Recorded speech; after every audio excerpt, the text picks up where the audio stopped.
Hello, today we're in the greenhouse at the South Coast Research and Extension Center and we're doing pour-throughs.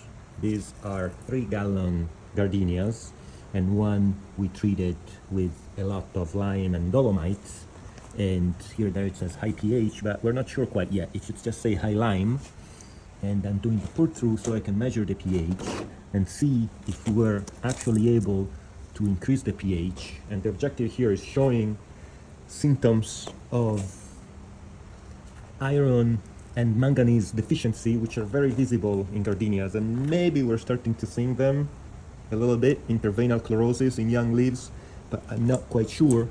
And to do the pour through, we just spray irrigated the plant, and the objective is pouring and squirting water there and trying to wet everything uniformly.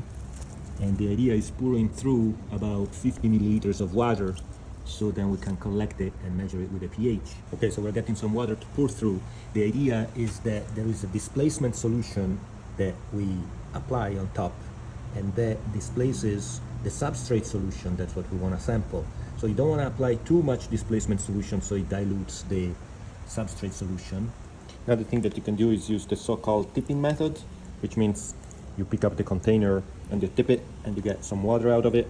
And once you have the water, you can put it in another smaller container like this, where you will be able to dip the meter. And this is probably already more than 50 milliliters.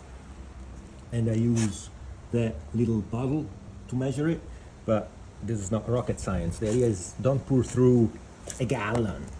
So now let's put this high lime here, this high lime plant here. Of course, this should be calibrated, and I did earlier.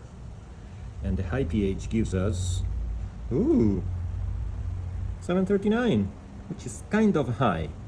It's kind of high. It's not terribly high. So you would expect, again, to get symptoms at this pH. And let me try the other one. And the dilution problem is mostly important with EC. It's not terrible with pH because it's a logarithmic scale, but I think that the pH is kind of high, or higher than you would need for a gardenia on this other one too. So I'm surprised that we don't see symptoms on this one. 691. So the verdict is that adding all the lime had some effect, but probably not as much as we thought, and I don't know if we'll see symptoms. So maybe we'll add some more. And if you learned something through this video, please scan this code and give us some feedback.